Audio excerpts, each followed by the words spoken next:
Can you guys hear me? Show me your reaction through a thumbs up if you guys can hear me. Okay, great.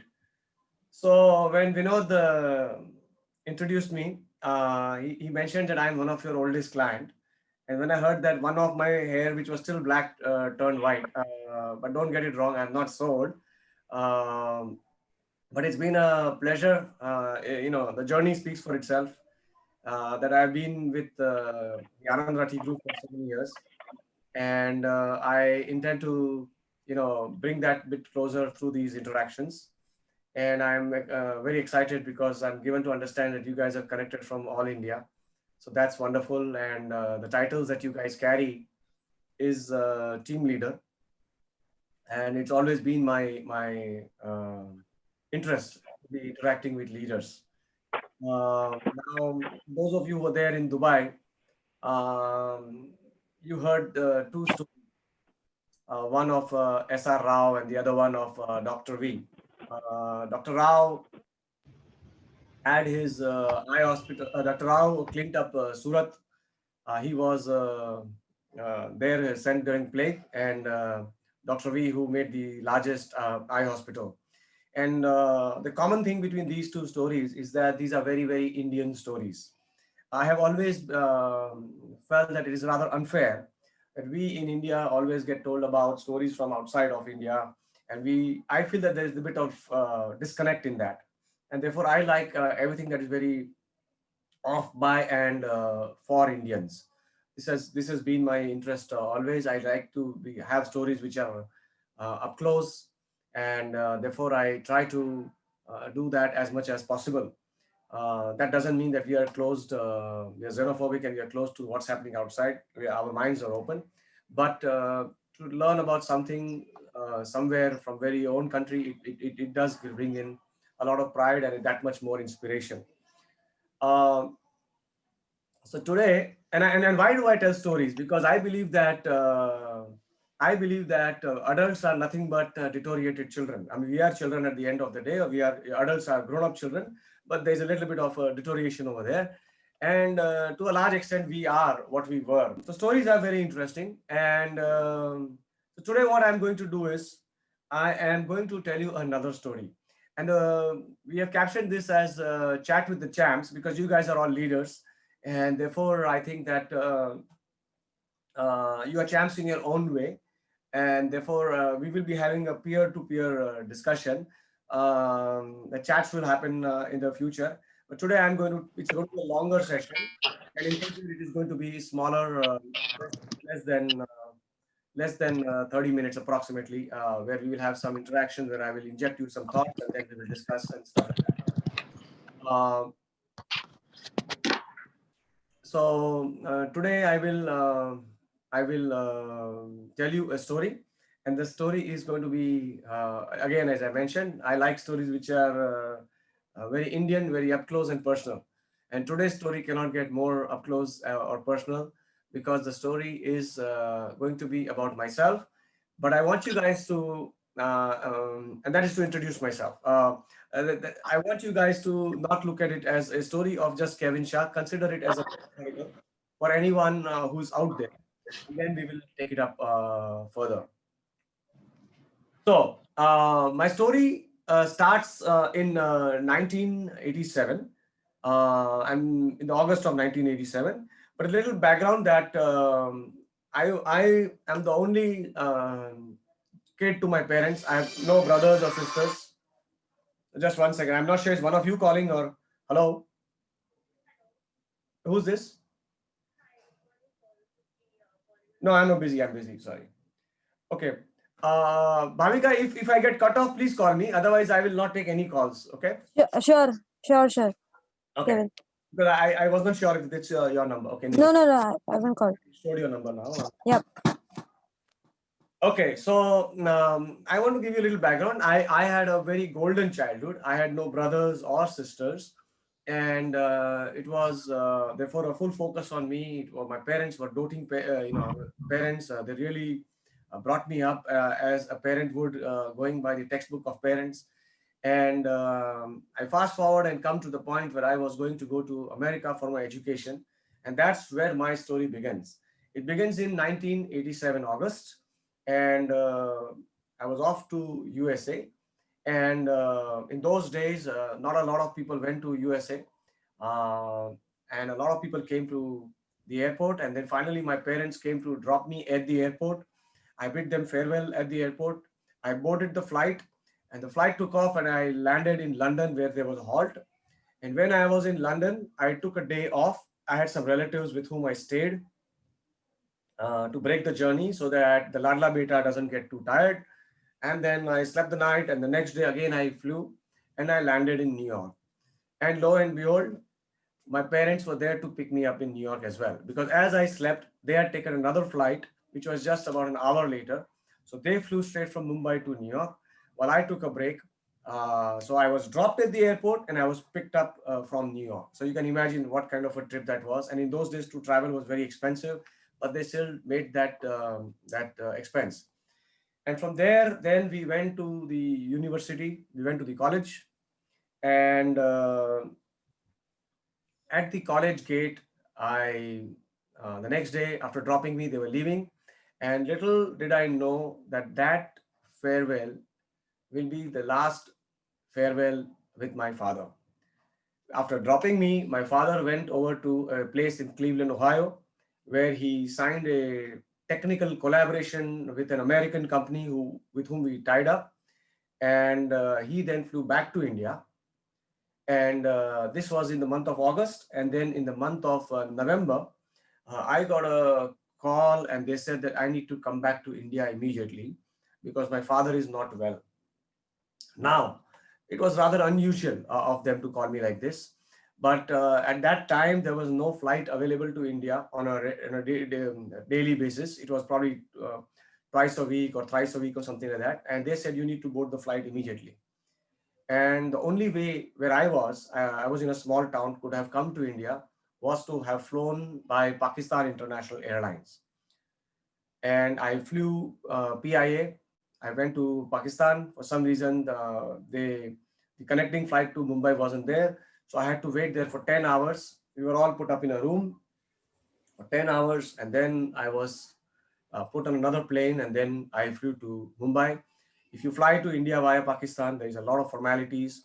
And by the time I came out, I was really exhausted. It had been a long, long flight, approximately about 30 hours plus the whole journey. And there was a whole lot of people who were there at the airport.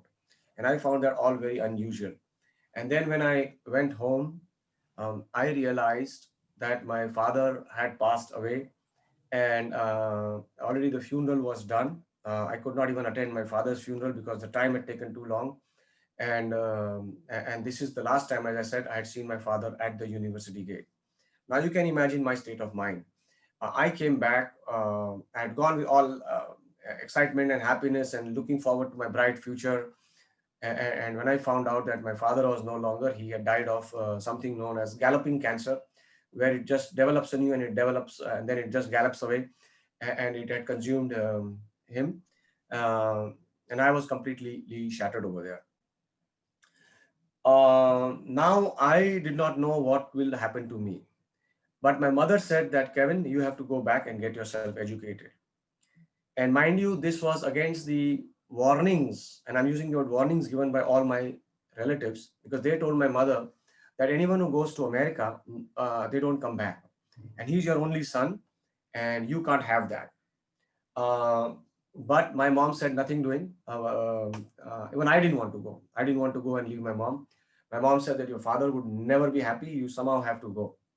And so she sacrificed her lifetime savings, and off I went to America with a very, very heavy heart. Again, a lot of people came to bid me farewell, because those were the days when someone went to USA.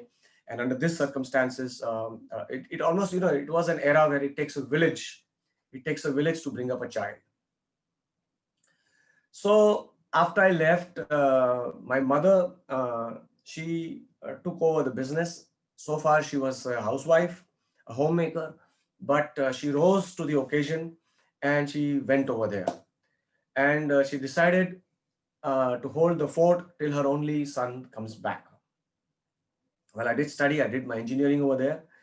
And as I was closing in into my graduation, my mother, I recall very vividly, told me that Kevin, things are not so good here in India. You remember that India was pledging away its gold to IMF. The country was almost bankrupt. We had nothing happening over here. And she was saying, Kevin, things are not so good. If you want, if you think your future is bright in America, then you can stay in America. Don't worry about me. I will manage on my own. Now, this was extremely strange because I had been brought up in with a lot of patriotic feeling, love for the country. But she said that, Kevin, you decide basically. If you want to come, then you understand under what circumstances you are coming. And I recall that I was a little angry at that time. But then in retrospect, I can understand what it was. Nevertheless, I graduated and I returned to India, to my motherland. In 1992, I returned to my mother and my motherland, and I joined a company called Kevin Enterprise. The company was named after me, and I was just 23 years old, the youngest person out there. And I was so nervous. I was so nervous that I couldn't even sit on the chair which earlier belonged to my father. I just could not gather myself to sit on that chair. I just feel that I really don't deserve it. And so, believe me, I had another chair and a table put in that room in his cabin. And I said, I'm not going to sit on that chair, till I'm worthy of it. And I was suffering from double deficiency. My age wasn't right. I was the youngest guy. I was an engineer. This was all about business. I've been away from the country for 4 years, and therefore I had several deficiencies in that. Is what I thought, and therefore I couldn't gather myself. But I came over there and I started learning things, and a few weeks later, my uncle, who was had a minority stake in the company, he called me to his cabin and he said that, Kevin, I need to talk to you. And he said that, let's move to Vadodara because this is not working over here in Mumbai. Our company is not working because we have a huge liability from the excise department. Before GST, in those days, there used to be excise, and we have a huge liability from excise. And the liability was twice the sales turnover. In those days, our turnover was just 75 lakh rupees, and the excise turnover, excise liability due to some issue was about 1.5 crores, and it was compounding at the rate of 18%. So he said, let's wind up everything and we will do something in Vadodara, where we are originally from, in Gujarat, and we will do something. And I couldn't believe it. And I was actually now excited because while I was in America, I was also reading about India. There was a magazine by the Indian embassy over there, which used to be sent out, and I had subscribed to that. It was talking about India abroad, and it was telling about the things that are likely to happen in future in India. It was a government-run magazine. I was very excited about it because there were very brilliant stories that were told. And so I had come to India armed with a lot of hope. And then just when I had come, India had just about launched the liberalization program in 91. And so there was a lot of talk happening that, the future of India is going to be extremely bright. So in my youthful indiscretion, I would say, because today if I was to advise anyone, I would say, are you sure what you're doing? But the fact is that I decided that no, whatever it is, I'm going to hang in there. And my uncle then left in 1993, leaving me with a small factory, 5 employees and about 25 workmen, a very, very rigid union in the factory, workmen union. We had just in terms of asset, we had one Fiat car and one computer. I think it was a 286. And I recall very vividly that we used to cover it up with a cloth like a bride. We used to treat it very well. It's nicely ghungat penake. We used to have that computer sitting in one corner. That was the only asset we had. And I was here with a liability of 1.5 crores with a turnover half of that, and the liability was compounding at the rate of 18% interest per annum. The compensation I had to pay my uncle to leave then was 20 lakh rupees. And by any definition, I had landed in what is known as the perfect storm. Well, let's see what happens in this story. So my uncle left and I'm here not knowing anything. I'm trying to learn the things. And I would be asking people, how do I, everything I would go to my neighbors, my relatives, my uncles, some friends who are a little bit more senior into business and stuff like that.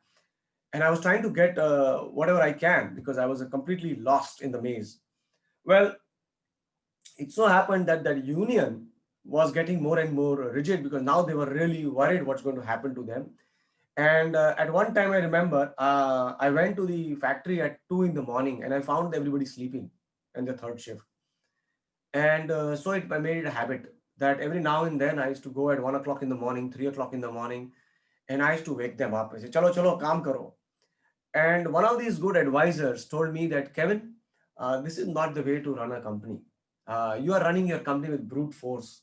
You should be sleeping. You're paying them to work, and if they're not, you're definitely doing something wrong. You rethink the way you are doing. And that kind of really hit me. And it so happened that when I went to the factory the next day, I had some customers visiting, and I requested the customers to work through the lunch period and take the lunch half an hour before to some people and half an hour later to some people. But during the lunch, let's keep the factory running because the customer has come and they want to see how we are producing what we are doing. And the customer was witnessing that, and the workers refused. And actually, I was embarrassed in front of my customer. And that's when I decided that, you know what, ambitious as I was, I had I needed to go ahead, but I cannot take this team along. That was an era of very, very staunch unionism. But I had inherited my father's ambition, and I had inherited my mother's patience, and I was bidding for my time, and I was waiting for a lull patch. And when that, and plenty of lull patches were there, business wasn't so good. I decided to declare a voluntary retirement scheme. And I told the guys, look, I'm not able to do the business, and so I'm just offering you a voluntary retirement scheme. And I was so focused on my future that I was inspired by these stories that I had read during the India Abroad magazine, and the liberalization, and the newspaper was screaming so. But I knew these guys can't come. And I said, you know what, I'm going to give you a little extra. But that's a very small amount. I was giving away an inch, but I was hoping to get back a foot later. And when I was there, I had identified 5 men. A lot of things can happen if you can get a few good men together. And I had identified 5 men of these 25 who were actually a little bit nicer guys. They were feeling bad for me actually. They were saying, "Little, this kid is trying to do things, he's struggling," and they were trying to always help me. But they were overwhelmed by the unionism of this. And so I completely closed the company and called them back for 2 months. After 2 months, I called 5 of these back, and I said, "Let's start again." Now, you can imagine the state. I've just come back. My uncle's gone. The factory is closed and all these things. I was really lost. But anyway, somehow or the other, after 2 months, I recalled 5 and it went on. The years 94 to 97 is when the liberalization had picked up now. Things were really started happening, and economy was really doing good. And I did what I could. I got some good orders. We got some good jobs. And in that, we made some money and I saved up. And thank God I did, because once again, 98, the slowdown happened. There was I do not know if some of you were old enough or not, but we had what was known as the Y2K, that they said the world is going to end because the computer had only up to 1999 stored inside. And when it happens 2000, the computer will not recognize, and the date will go wrong, and therefore all the computers will crash and the world is going to end. The nuclear missiles will blow out on their own, will start flying on their own. Everything is going to get messed up. And therefore, they needed to sort all the computers. So everybody was focusing only on IT to change the computer chips. And that's how the India's IT industry had grown. So 98 to 2000, only and only the IT industry was growing, not really our industry. So once again, I was happy that I had at least saved up for some time from the 94 to 97, which were the great years. But right now I was struggling. I was eating into my savings. Well, fortunately, the same situation was also happening across the world. Except IT, no industry was growing. And so my foreign collaborators, which my father had signed before he had passed away, whose technology we had, they started buying from us. They said, you know what, we cannot afford to make in USA. We need to buy from you. And we had an agreement that I cannot export outside. I was selling it in India and I was giving them royalty because they had some very good technology and products. but they said that, you can export through us. So it was a buyback arrangement. So I started exporting back to them. I was doing some back office engineering for them and all those things. And they kept on giving us a job. So that kind of saved the day. And I thought that really, wow, I'm into the exports when no one is talking of exports. But as life would have it, we just got started around 2000, 2001, trying to export through them and just coming around. When I got a call from this Cleveland, Ohio, the president of the company called me up and he said that, Kevin, we have decided to sell the company. So that's all over. We are not doing good. Thanks for all your help. We've been sourcing from you the products at a very good price and a very good service, but we are closing the company. And it pretty much meant the end of the day's play for me. Why? Because actually it was the products we were giving were the technology products, and it was very important to have an association with them. Well, the company that bought them, I had a hope that they would at least continue with me. But they came over and they put certain conditions which was absolutely one-sided. And they said that you better sell your company to us. We are interested in coming to India. And you sell your company or you perish. That is the language they used. I found that a bit demeaning. And I therefore decided that, again, against everybody's advice, they said that better sell your company because without this you will not survive. But I decided, in my youthful indiscretion, angry young man that I was, I said, to hell with you, I will do what I can. And I went ahead and told them goodbye. And I said, I will sell. Anyways, the company has got sold because the patents are expired. And so anybody can manufacture these products. Well, it so happened, ladies and gentlemen, that even though the patents had expired, when I went to sell to my Indian customers, they refused to buy from me. And the advice that I was been given that, without them, nobody will buy from you was proving to be true. Why? Because people looked upon me as a compounder or dispenser that sits outside the doctor's office. And while the compounder, the dispenser learns about everything, ultimately it's the doctor that people look up to. And I was like that compounder trying to give the same medicines. I had absorbed all the technology. They had given us the things. We were doing the back office engineering for them. The patents were over. But nevertheless, I was that compounder and the doctor behind me was dead. And I was denied any more business from India. I was actually being pushed into the unorganized sector. So once again came the dip. And then what happened was that I decided to give the speech of my life. I had a small team and I told them कि जो आपका होगा वो मेरा होगा. You will not lose your job. If it goes, I will go with you. But let us try and do what we can. And therefore, the plan B was not planned, but it just emerged. And we said, you know what? Let's go overseas and see what we can do. If Indians are not buying from us because they perceive us as selling a technology product, whether the technology provider is dead, at least we go outside the world because they understand all these things, that the patent is dead and therefore anyone can buy. And I know that our prices are good. And lo and behold, the world outside of India uh, accepted us. And we started selling to refineries, fertilizers, petrochemical plants outside of India. And that was phenomenal. And the business was growing. And what you would be surprised to note that in my very first year going outside, I got an inquiry, which was the largest inquiry for me ever. In those days, my turnover was just about 5 crores, and this inquiry itself was more than my turnover, 7 crores. It was an Italian job for a project which was being put in Oman. It was known as the Oman India Fertilizer Company. And a fertilizer plant was coming up where India was a partner along with the Oman. And I was really excited.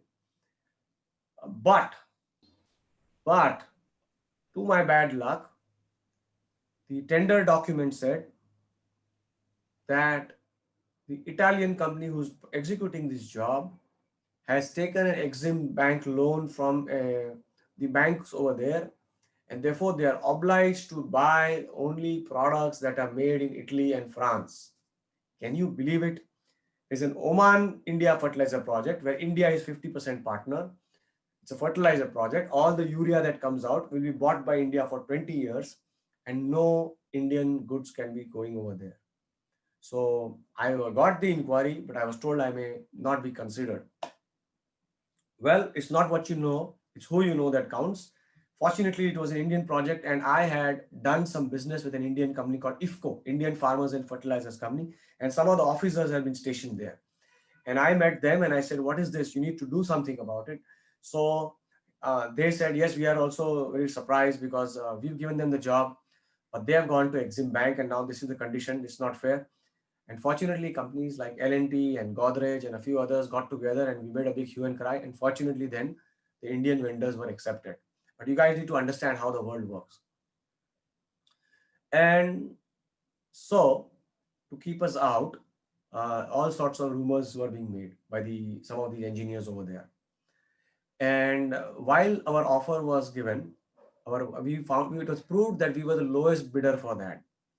But we were 30% lower than the next best, but we were still actually on a very profitable basis.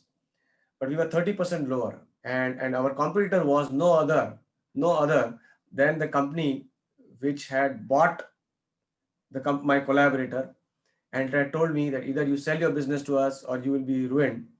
They were in competition with me, so there was a bit of an emotion going there.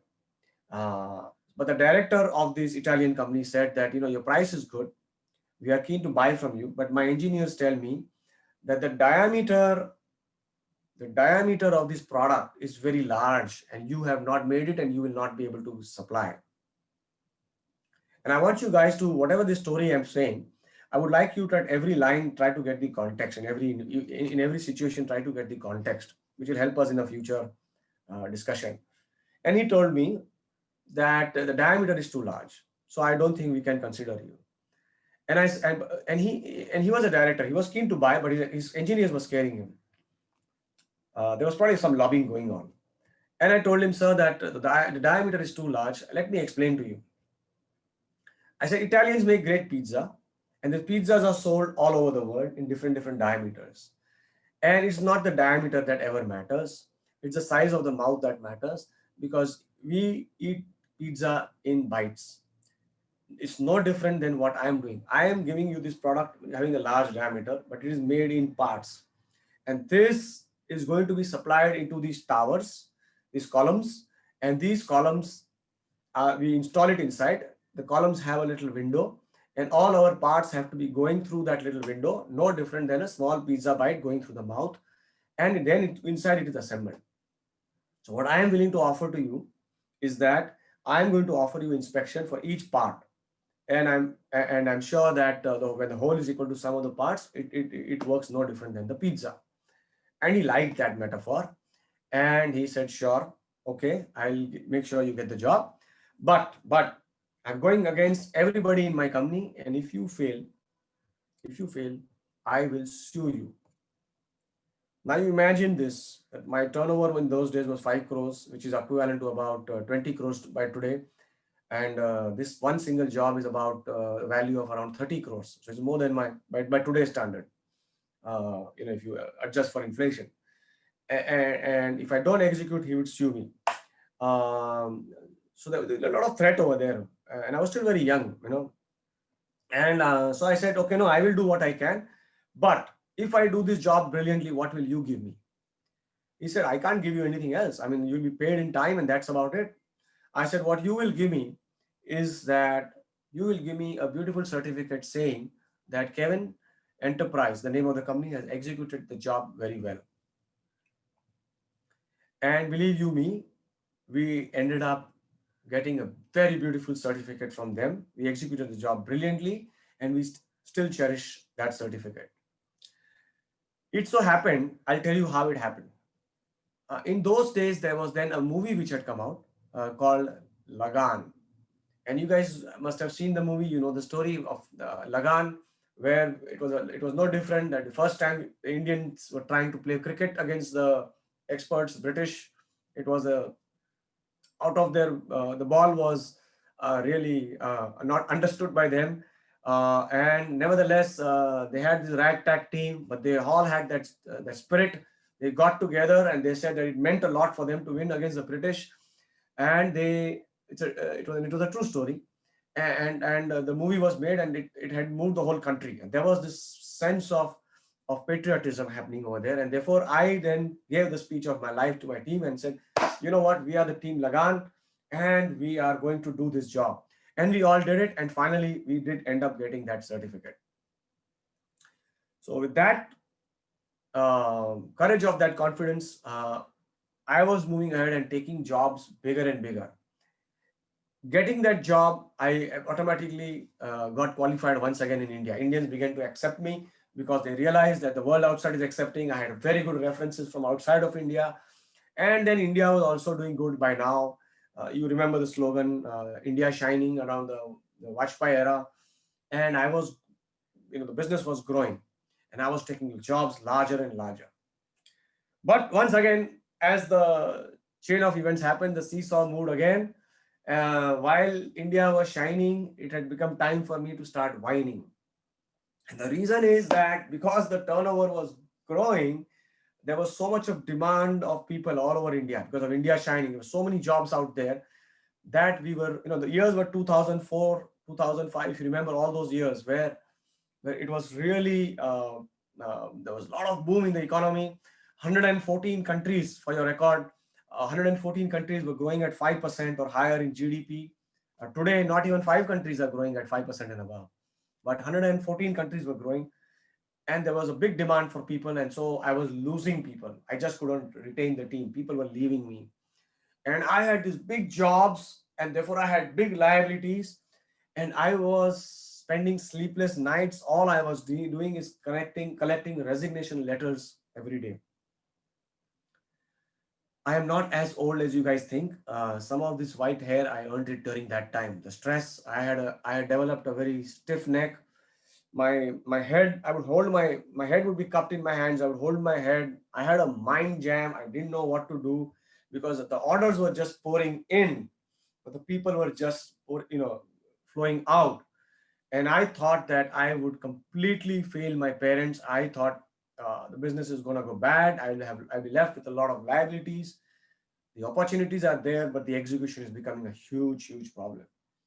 And I even offered a salary increment once. I offered a salary increment twice, thrice. I would offer salary increments intermittently, believing that I can buy the loyalty, but nothing seemed to work. Well, you can imagine my state of mind. The name of the company is Kevin Enterprise. My name is Kevin Shah. And the tagline of the company was chemical process products. And all the chemical engineers were gone.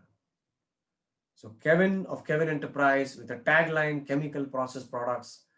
Kevin is failing here because he cannot have any chemical engineers. The chemical engineers, which is very vital to my industry, an entire department left in together. And ladies and gentlemen, all I was left with two trainee girls in the chemical engineering department who had been with the company for less than 1 year. Both were trainees with a near zero experience in their 20s. If you are in a situation like that, what would you do? What you would do is that you go with what you have.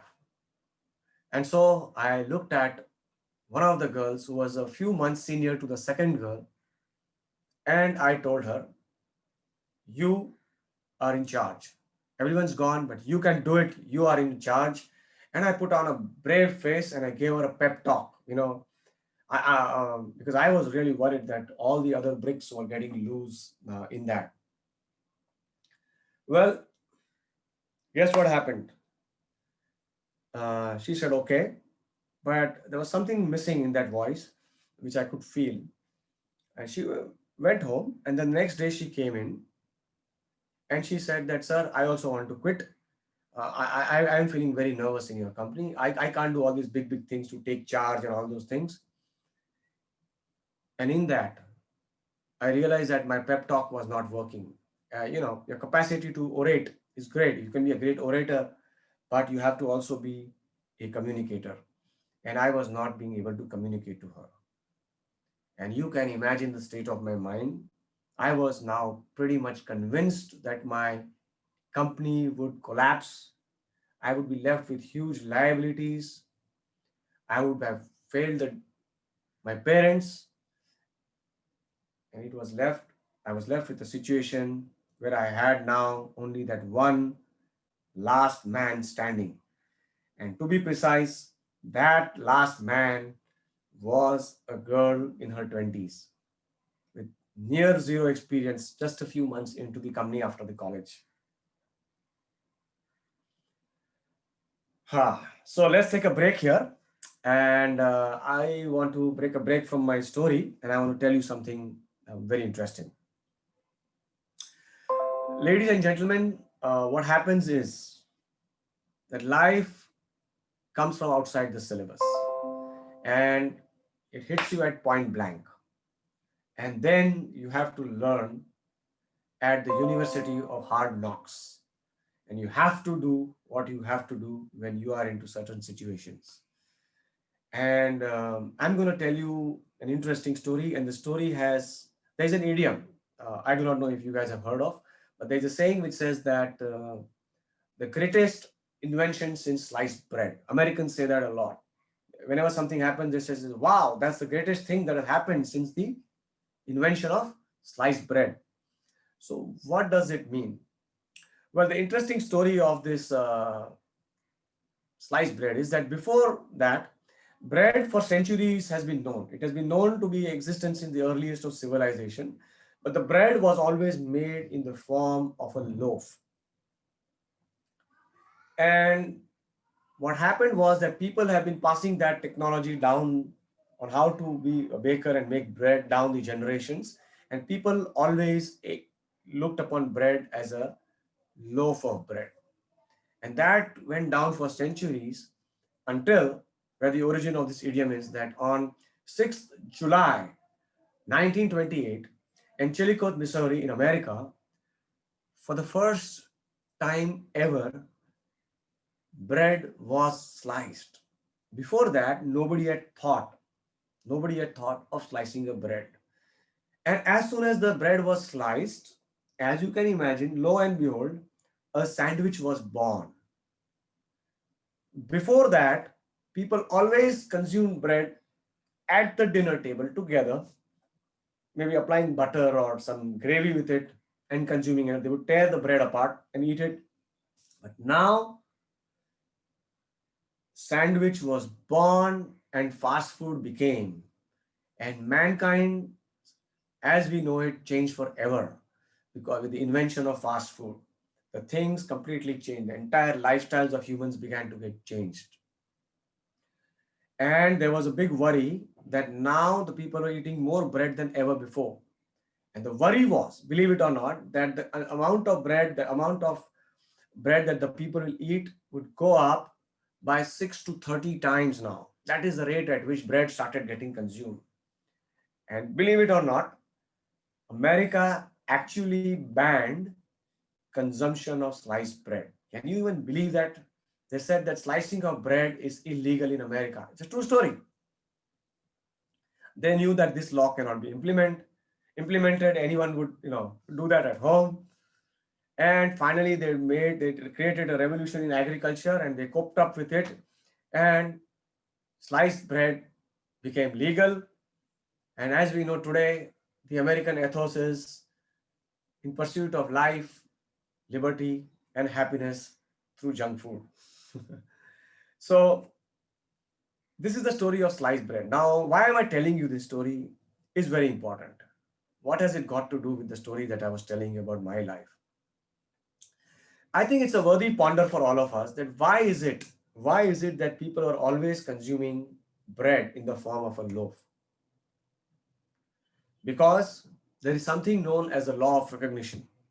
Law of recognition states that recognition produces a fixed way of being. Recognition produces a fixed way of being. And what I mean is that if life is introduced to us as a loaf of bread, then we will, if life is introduced to us as a loaf of bread, then whenever we see it, we will always recognize it as a loaf of bread, and therefore we will always approach it as a loaf of bread. This, for today's class, let's call it, is the generalized faulty belief. This is a generalized, it's across, everyone believes that, and it's a faulty belief that this is the only way it could be approached.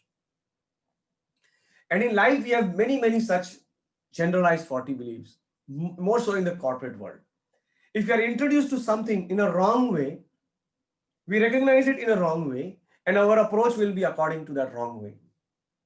And I'm talking over here is the behavior part. These are what I would say are the black cats. Black cats, that is some superstitions that come through the behavior.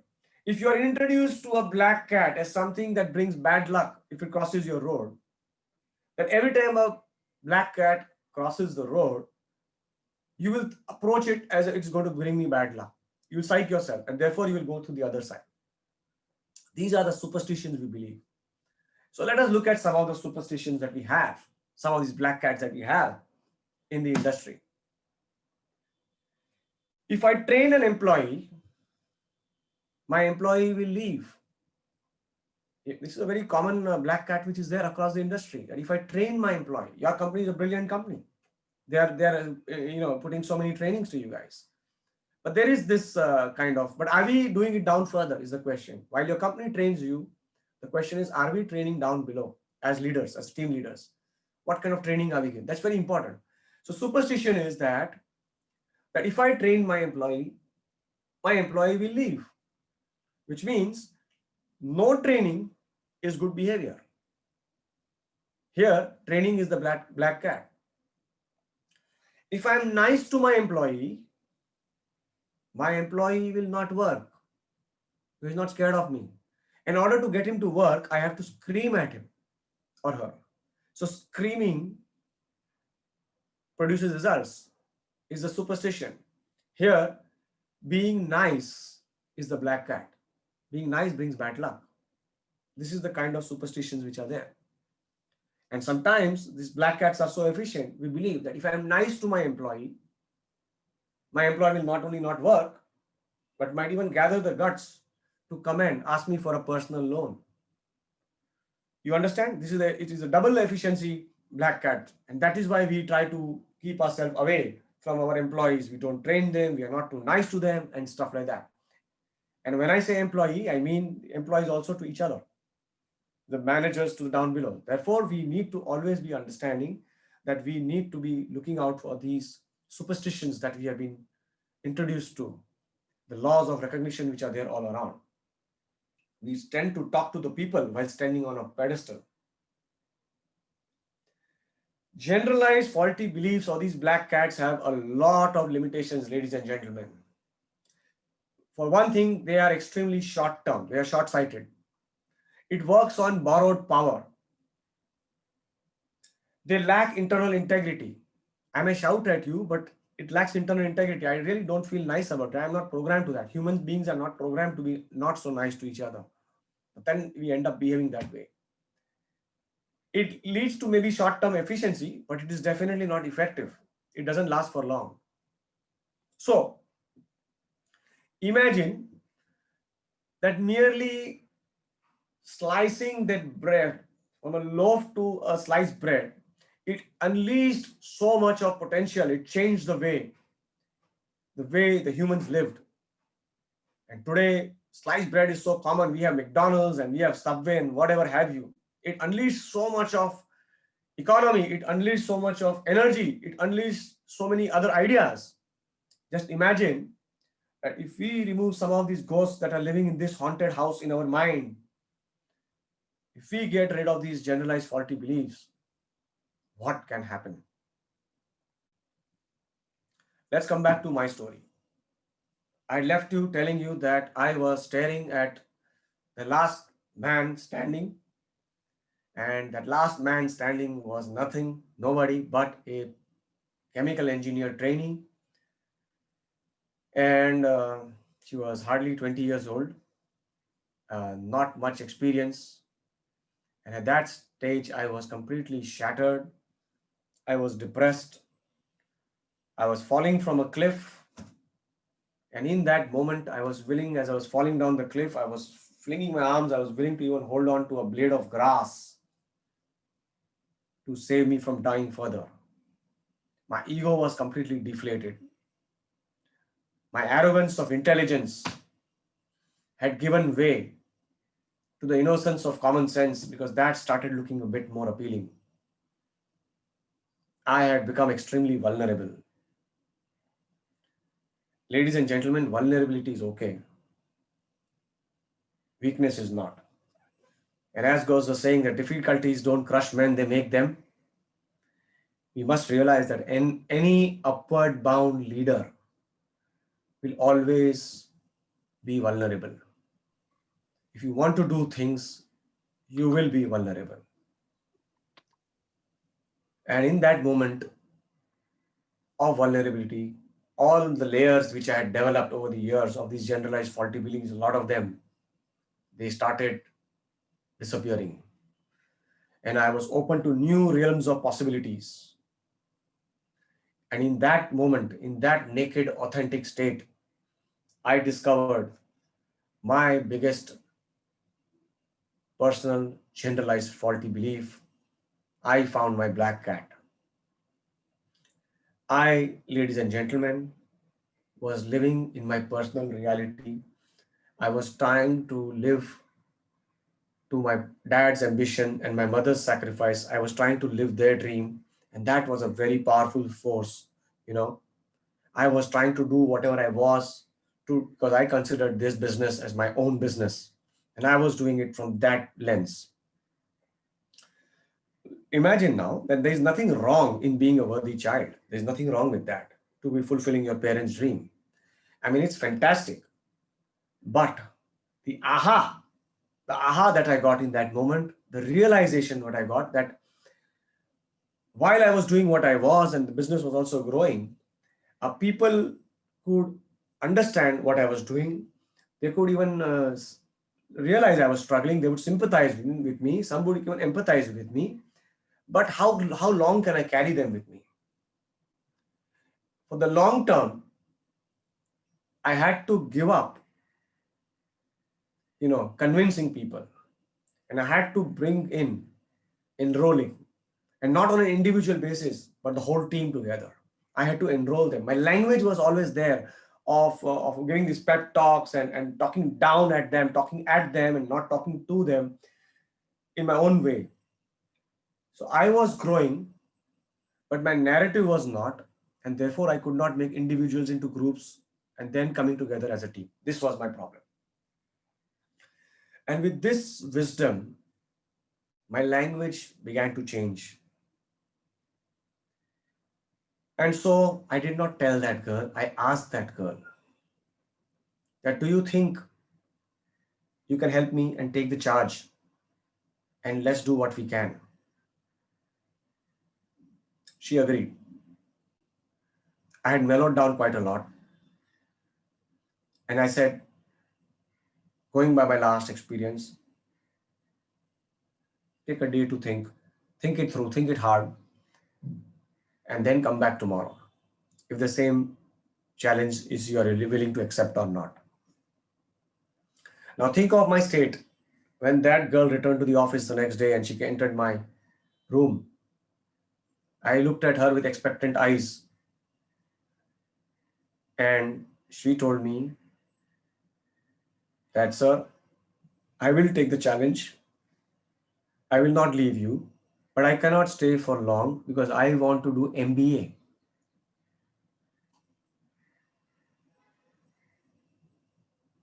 What would I have done earlier? I could not believe what I was doing now. I instantly agreed. And I told her, you want to study further? It's never a bad idea to study further. But give it a thought. Why do some of the best MBA colleges demand an experience? Why do they demand an experience? They say you need to get 2 years or 3 years of experience. Look, you've just come back from college as an engineer and you just joined here. And how much of that engineering is helping you here? Isn't it that there's many things you are learning here which has nothing to do with what you studied there? The real world and the academic world are completely different. And even universities have realized that, and therefore they say that you come in with 2 or 3 years experience. That's what some of the best MBA colleges ask for. And look at my own example. Sure, there are problems here, but I am running a company and I don't have an MBA. And look at the situation where I came in. I had no father to guide me. I learned everything here. And trust me, I will teach you. So you go and do your MBA, but delay it for some time if you so think so. If what I'm saying makes sense to you. In the meantime, I will teach you and I will help you. Ladies and gentlemen, my language had changed. The tonality had changed. It was more peer to peer. I had stepped down from that pedestal and she agreed to hang on. The black cat, what I had realized was that if this was that old Kevin, he would have immediately offered a higher salary. But money as a motivational tool becomes blunt very quickly. Money as a motivational tool becomes blunt very quickly. And she agreed to hang on.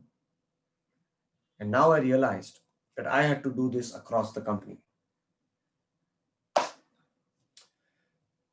Well, I did breathe a sigh of relief, and I had turned extremely contemplative at that time. And the aura of ERA at that time, if you remember, was very different. It was once again the BJP government at that time, Vajpayee was heading it, and there was a sense of patriotism in the country. We had just gone ahead with the Pokhran blast, nuclear blast, and the country was fully excited and we were a strong nation. Now nobody can attack us. President Bill Clinton at that time come to India around that time. No American presidents were ever coming to India. I believe the one before that was Jimmy Carter in the 70s. Our plane had been hijacked around that time, IC-814 to Kandahar, and the whole country was gripped and looking at the TV. When will our Indian citizens be freed? Everyone had come together. There was that Kargil war. There was an attack on the parliament. We had decided to attack Pakistan for the first time under Operation Parakram. This was the country which was really happening. And at the same time, in spite of all this, the economy was doing very good. India's GDP was growing at around 8 to 10%. These were the years of India shining. And in that, I was competing with one American company and one Swiss company in India. I had two multinationals. The companies that I was serving were all on the Sensex. They were called Hindustan, Bharat, and India. That was the name, the Hindustan Petroleum, Indian Oil Corporation, Bharat Petroleum. These are the companies I was serving, and I said, I'm competing two big companies, and look at the kind of companies I am serving, and look at the kind of companies I'm competing. People had always been congratulating me for coming back to India and not settling in America. That was considered a big thing in those days. And whenever even national anthem was being played, I used to get, I would get goosebumps every time I listened to the national anthem, and I would sing along. And whenever we see soldiers dying, I used to get teary-eyed. And I was always questioning myself, why am I like this? And what is the meaning in my life? I got my aha moment. And I said, you know what? I have come back to India. I am extremely patriotic. And I need to revive that team Lagan spirit, because we had done that Italian job with no qualification, really speaking. But there was that spirit there, and I need to revive that Lagan spirit. I was feeling patriotic, and in that, I embraced my Indianness as the company's ethos. I embraced Indianness as the company's ethos officially. And it had three components to it. Understand this very well. It has three components. One, that it resonated very deeply with me. It had a universal appeal, and we were all willing to flaunt it. Hello? Patriotism is very, very sexy, ladies and gentlemen. And that alone became the binding spirit in my company. We were the team Lagan once again. We wore it in our heart, and we wore it to show off on our sleeves as well. In the final reckoning, ladies and gentlemen, people only work for a company if they have a perception of four things. The four things are: they need to have a sense of perceived control. They need to have a feeling that they are controlling the company. even the last guy in the company, the smallest guy, the new entry, or the peon or the janitor, they all need to have some sense of feeling that I have some say over here, I have some control over here. They need to have a sense of perceived progress. They need to have a sense of perceived connectivity. And they need to have a sense of perceived service to a larger cause, a larger inspirational cause. And larger inspirational clause has to have a universal future appeal, which is what it was for me, this patriotism which I was sharing with everyone. And universal inspirational cause has nothing to do with sales or profits or bonuses. And so India and Indianness became the universal future aspirational appeal in my company. And I decided to convert that, which was my personal reality, into the group reality. The earlier personal reality was all mine. This was a group reality, and everyone was willing to embrace it and flaunt it. So now I am going to share with you these 4 things, what I did in my company, and just give it a thought. I would like you as leaders to think what you can do in your own little way in your individual corner of the country. Perceived control, perceived progress, perceived connectivity, and perceived service to an inspirational cause. Let's focus on the last one. One of the first things that I did is installed an Indian flag on my table, symbolizing that Indianness is going to be there in all our activities. Our notice boards completely changed. Every day there would be a challenge to the company that look around the whole country, and if we find any good news, we will put it in our, and it used to be captioned our India. Now there's a paper which calls the Behatar India, where they give a good news from India every day. We used to put that on the notice board, and that used to say, now go read it and go home and share it with your team, with your family members, with whoever. These are the kind of things because no news is good news. Newspapers will only give bad news. If you find good news, you will find it on the notice board. We started taking a team for patriotic movies like Border, I Am Kalam, Chak De India, etc. We showed them patriotic plays, be they in Hindi or Marathi, dramas. We celebrated with full gusto the Independence Day, the Republic Day, and the Maharashtra Day. And the India-centric talks were given across the company and outside by me. Our brochure, in fact, even our brochure had an India, the emerging destination, a write-up on that, and we used to give it out to the rest of the world. We gave these India presentations, India-centric presentations, along with our company presentations. When we went out to sell to Indian Oil Corporation, Bharat Petroleum, and Hindustan Petroleum, and hearing that, people would be very surprised. We would give our products and our services, and then we would also talk a bit about it and what we are doing about it. When we went out and we talked to any foreigners, and they would ask us of any Indian competitors, we would never say bad about them, because putting them in a bad light would put India in bad light. This was an agreed amongst all of us.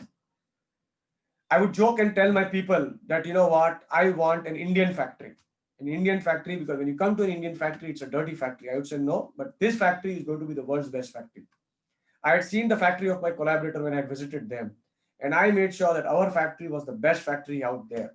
I would say I want Indian packaging, because you can tell if there are 10 boxes, you can tell which one is an Indian box, because it's usually very bad. I used to say our packaging will be as good as anyone else in the world. Look at Japan. I would tell them these stories, that we need to make sure that the packaging should be as good as anyone out there. For those who are first-time foreign travelers, when they went out for marketing, I would say that you are not going there to market the product of this company. You are going there as an Indian first. The forehead is on your head, because when a foreigner will see you, they say, that Indian guy. You are carrying the responsibility of 1 billion people on your shoulders. Even the peon was told that when you come there, you will make sure that you treat everybody the way you treat the foreigner. Whenever foreigners would visit us, our Indian people have a habit of giving them better service. Even when our own office people are there, I said, nahi, aap sabko equal treatment denge. वो साहब नहीं है, आपके साहब जो है उसके वजह से ये आए हैं यहाँ पे. You will treat everyone equal. We went down to that level. And there was this Indianness, it was flaunted everywhere. Perceived connectivity. I started having the most lavish good mornings every day.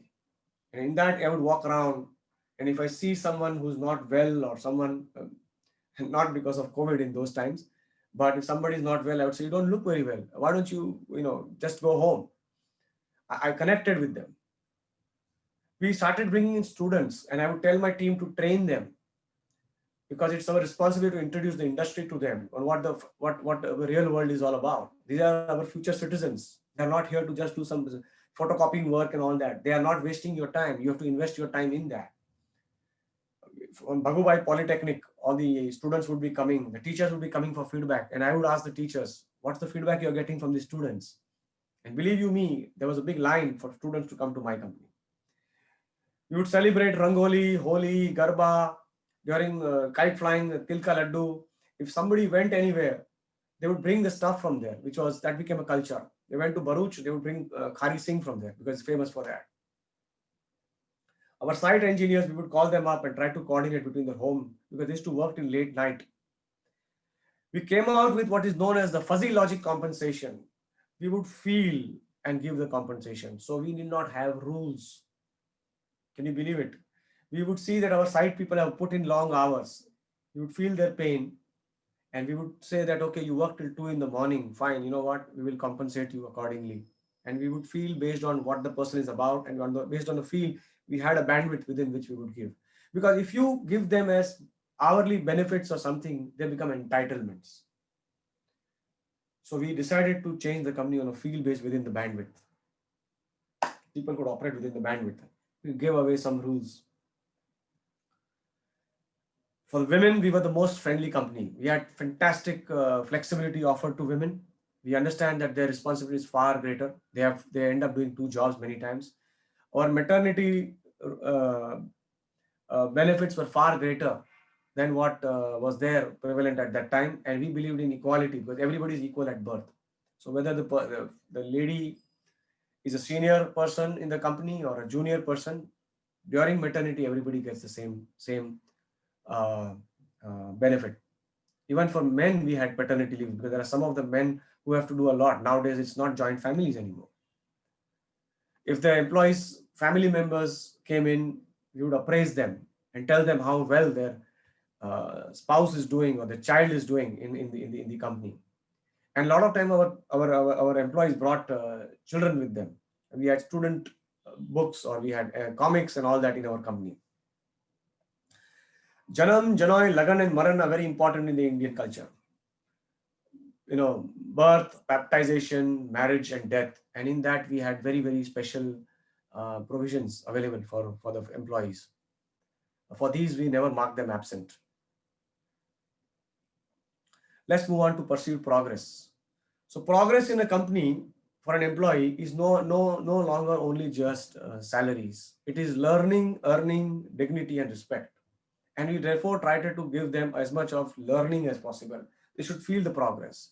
They should not be like that leg of a centipede, the example which I had given you, that I am leg number 17, whether I move or not.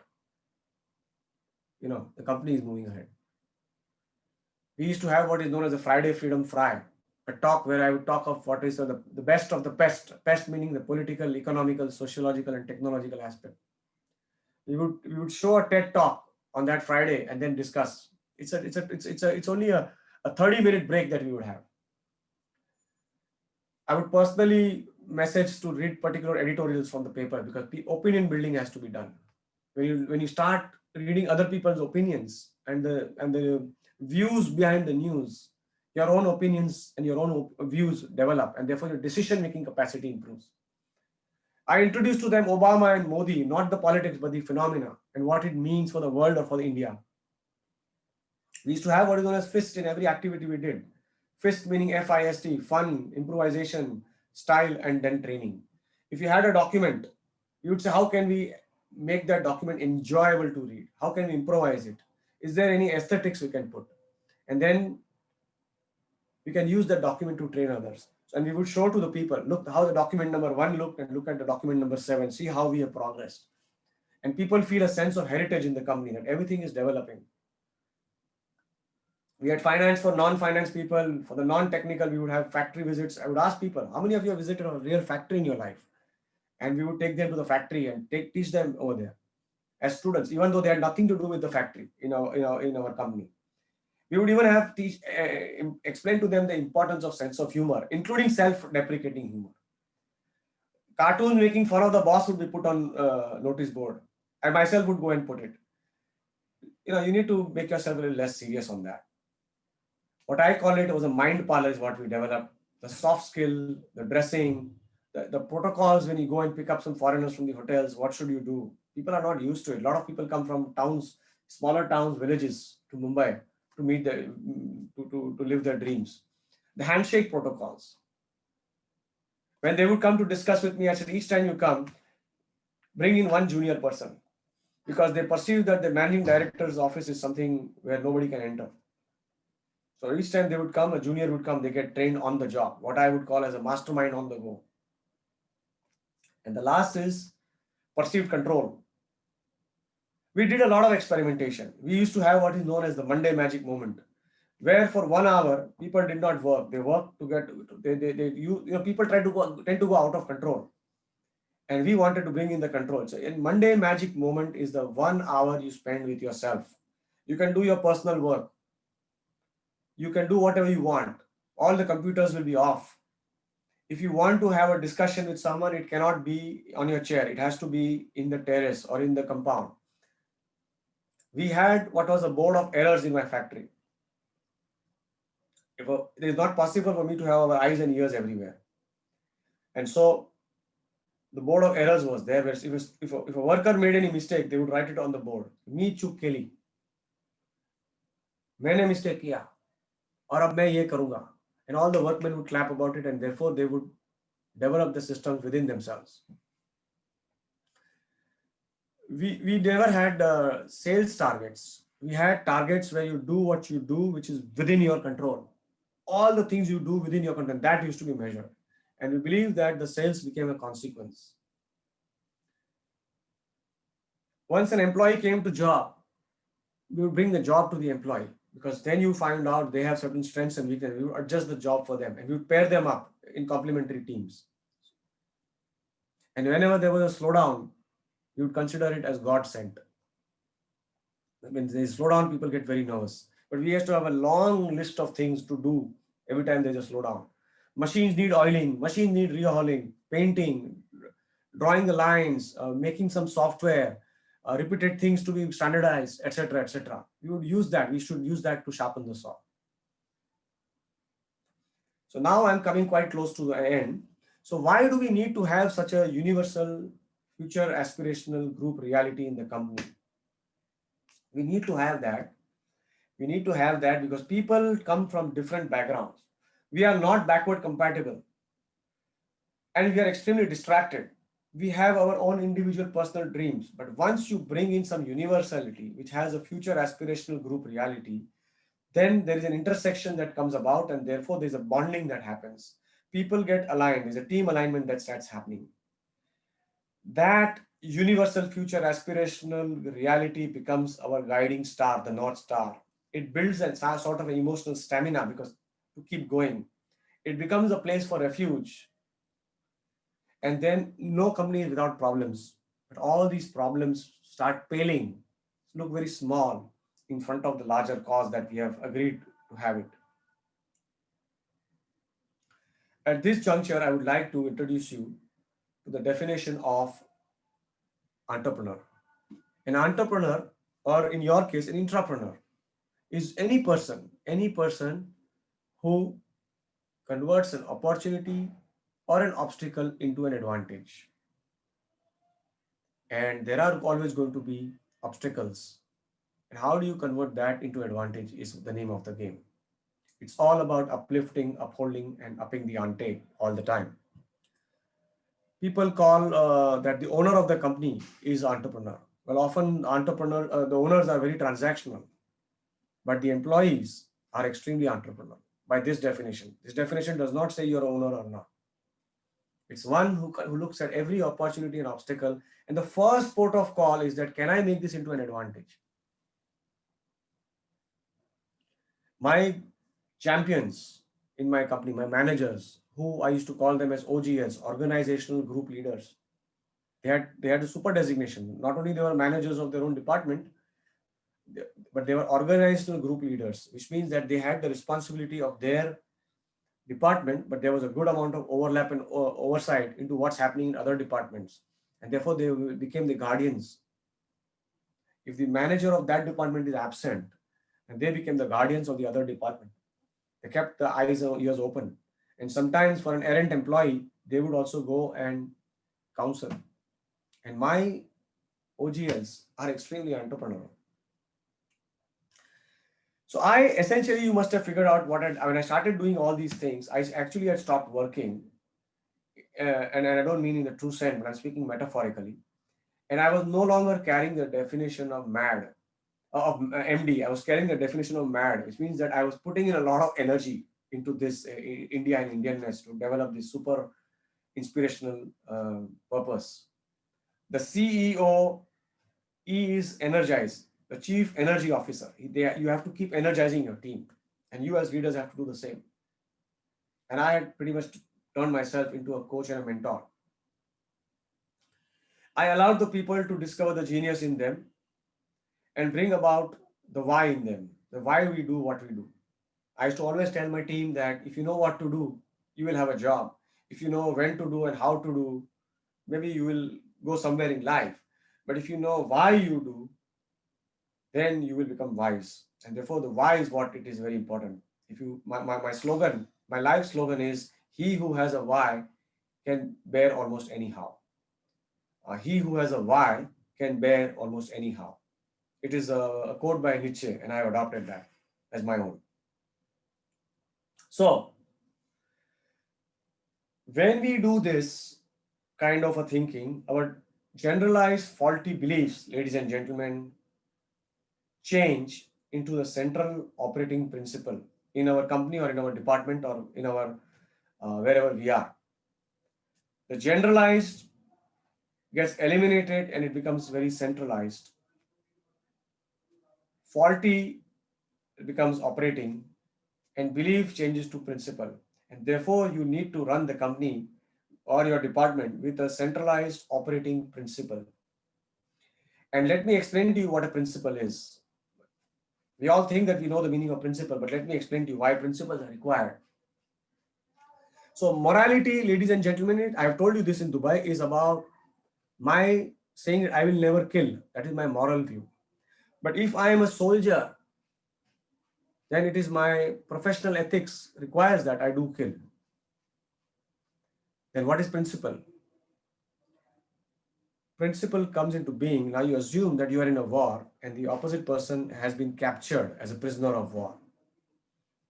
In which case, you will not kill the person because your need is to win the war. And your want is that anybody who comes in way of winning that war has to be eliminated. Now that this person has been captured, he is not coming in the way. And therefore, my need is to win the war. I can win the war without killing him. And need takes precedence over want. And therefore, principles use both morals and ethics. You combine the both and you come up with a logic or a fuzzy logic, which is what we call as a principle, which uses them both to reason, to decide, and finally to take action. And these principles help you navigate through life in long-term basis. In the life of a company at any given time, it is always going to be a lot of confusion. It's a stormy night. And principles stand like a lighthouse over there. Those ships which see this as an obstruction will move away when they see a bright lighthouse. They say, we don't want to come there. And these are the people we will repel, and because they are not aligned with us. And those that want to come to this land will come very close to us immediately. And therefore, these principles stand as lighthouse in our company. They are the constant and consistent signals which attract or repel depending on what we are trying to achieve. But it's always a stormy night. In a company, it never is a bright, nice, happy situation. That is only in the heaven. And it means it's a dead company. If there are problems in the company, that means the company is alive and kicking, basically. But how we approach it and how we convert those obstacles into advantage is what is important. And that larger inspirational cause, whichever it is, cannot just be profits and bonus. And by the way, we did achieve a lot of profits and bonuses. So, to conclude my story, where did my story end? At the end of the day, ladies and gentlemen, what became amazing was that with this practices, my company, which was struggling in India, got registered with almost all the big houses out there. And not only did we get registered, earlier the foreign technology companies' specifications were being spec'd in the inquiry. Our specifications started coming in. Our product details started coming in as being specified in the inquiry, and the burden of proving that others are equivalent to our technology fell on the multinational companies. We became a recognized brand, and like that other testimonial that I got from the Italian company, we got several testimonials which kept, which made us apart from the rest of the company. And that amazing becomes astounding because for the last 14 years we had no union. Nobody left the company. Not a single person left the company for 14 years. And not only that, when the people found out the way the company was going, 8 people who had left the company previously rejoined my company. And astounding becomes astonishing because in the year 2017, a Swedish multinational company having offices in 34 countries and listed on NASDAQ made an unsolicited offer to my company.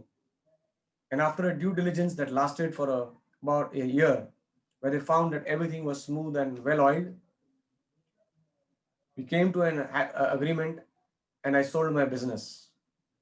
And since then till now, as I speak to you, they have not removed a single person from my company, which is very unlike a multinational acquiring a company in Asia.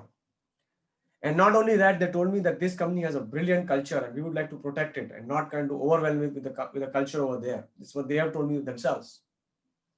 And that last man standing, that girl who was in her 20s, well, she's a bit grown up now.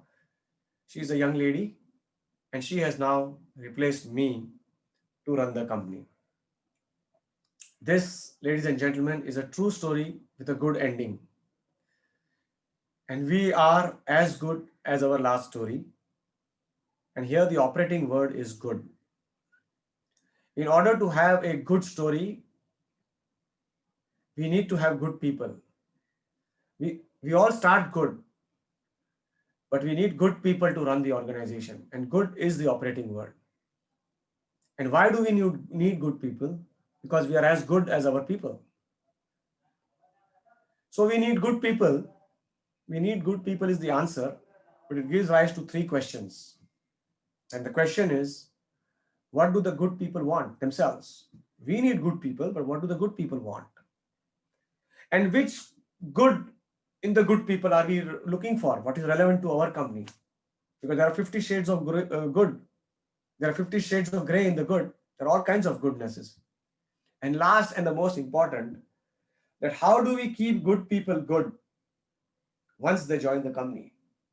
To us, to each other, and also most importantly, to themselves. So they remain aligned with the company's principle. I think through this story, I like telling stories because as I said to you that adults are not anything but grown-up children. But I try to explain things through the context. And I hope this story brought in some context and now I'm open to a little bit of some discussions. The future sessions will be very short, as I told you, but today I thought I will introduce myself. I will use my own story as an example. And just for your information, when somebody once asked me that if you were to define your company in one line, how would you define it? And I said that what I did was that I made sure that my company was a homely company, a socio-cultural organization that was professionally managed, customized to individual needs, but aligned to the nation building.